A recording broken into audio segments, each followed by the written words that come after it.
There comes a time when silence no longer feels peaceful. It feels heavy. You stay quiet to keep the family together. You excuse the comments, the pressure, the quiet disrespect, because you tell yourself loyalty matters. But each time you swallow it, something inside you shrinks. You are not choosing harmony, you are choosing self-erasure. Stoicism never praised endurance without dignity. It warned against confusing patience with weakness. When tolerance becomes a habit, boundaries dissolve, and resentment quietly takes root.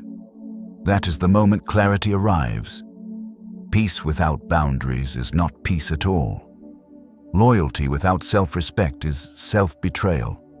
And the hardest truth is this: if someone requires your silence to stay close, they're asking you to abandon yourself. Stoicism was never a philosophy of endurance at any cost. It was a discipline of self-respect, clarity, and moral limits. The Stoics understood a hard truth most people avoid. No relationship, not even family, is worth the erosion of your character. Love does not require self-sacrifice without consent. Loyalty does not demand obedience. Marcus Aurelius wrote that self-worth begins with guarding the mind from what degrades it. When someone repeatedly crosses your boundaries, allowing it is not compassion, it is negligence toward your own dignity. Stoic morality is simple and unforgiving. You are responsible for what you allow. Tolerating disrespect teaches others how to treat you and teaches you how little you value yourself. Behavior 1. Disrespect disguised as jokes. It often starts harmless. A comment framed as humor, a remark followed by, "I'm just joking." Everyone laughs except you. Over time, these jokes always land in the same place: your confidence, your choices, your dignity. That is not humor, that is calibration. Disrespect hidden behind laughter is one of the most common ways boundaries are tested, especially in families. The intention matters less than the pattern. If the joke consistently makes you smaller, it is not accidental, it is deliberate. Stoicism teaches a clear rule: observe what repeats. A single joke may be clumsy. Repeated jokes are a decision. The Stoic response is not confrontation or defensiveness. It is withdrawal, silence, distance. You do not explain why it hurts. You simply stop offering access.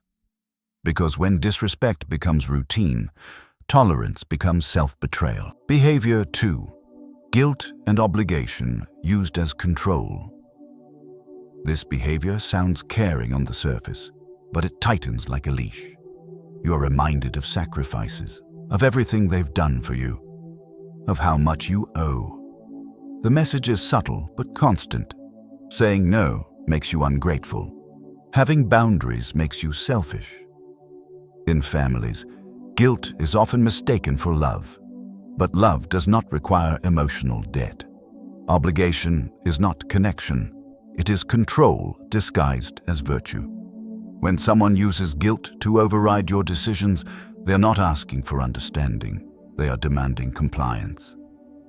Stoicism draws a hard line here. You are responsible for your character, not for managing other people's emotions. Gratitude does not mean surrender. The Stoic response is calm refusal. No justification, no defense. Just a quiet no, followed by consistency.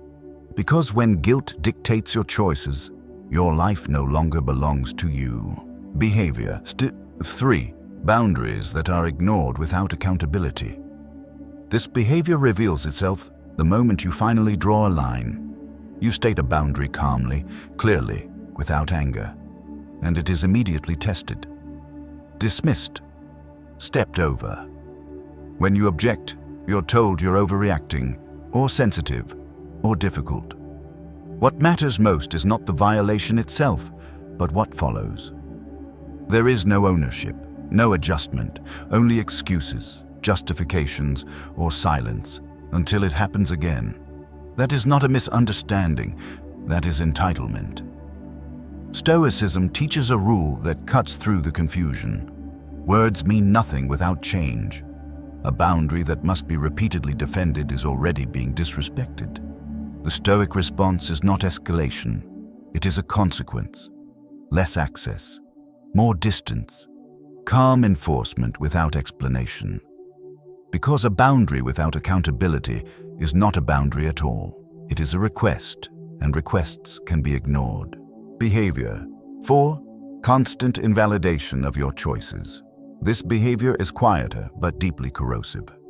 Every decision you make is questioned. Your goals are met with doubt. Your values are treated as naive or unrealistic. On the surface, it sounds like a concern. In reality, it is erosion.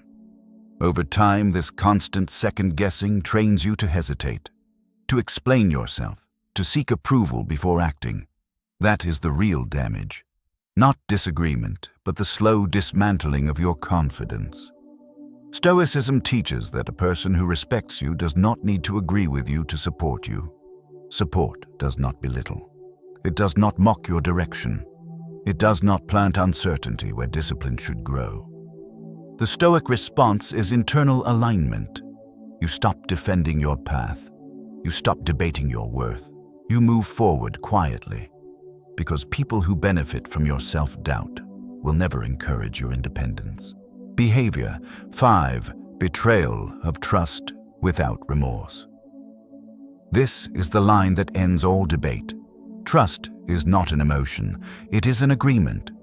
When someone breaks it knowingly and shows no genuine remorse, they are not making a mistake. They are revealing their character. In families, this betrayal is often minimized. You are told to move on, to forgive, to keep the peace. But peace built on broken trust is an illusion. It requires you to stay exposed while pretending nothing happened. Stoicism makes a crucial distinction. Forgiveness is internal, access is external. You may release anger without reopening the door. You may let go without allowing repetition. The Stoic response is finality without hostility. Calm distance, no speeches, no explanations.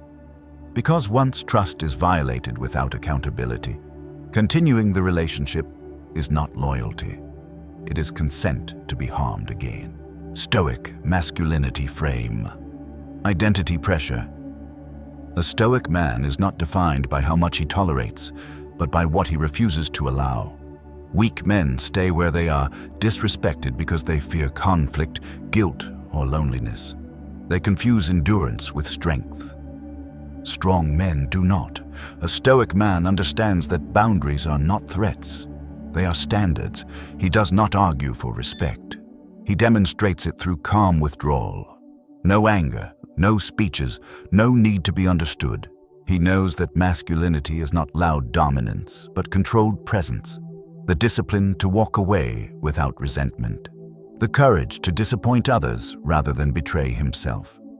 This is the quiet pressure Stoicism applies. Become the kind of man who would never need to tolerate what dishonors him. Stoic Manifesto. Do not confuse tolerance with virtue. Tolerance without limits slowly dismantles your self-respect. Stoicism is not about becoming colder or crueler. It is about becoming clearer.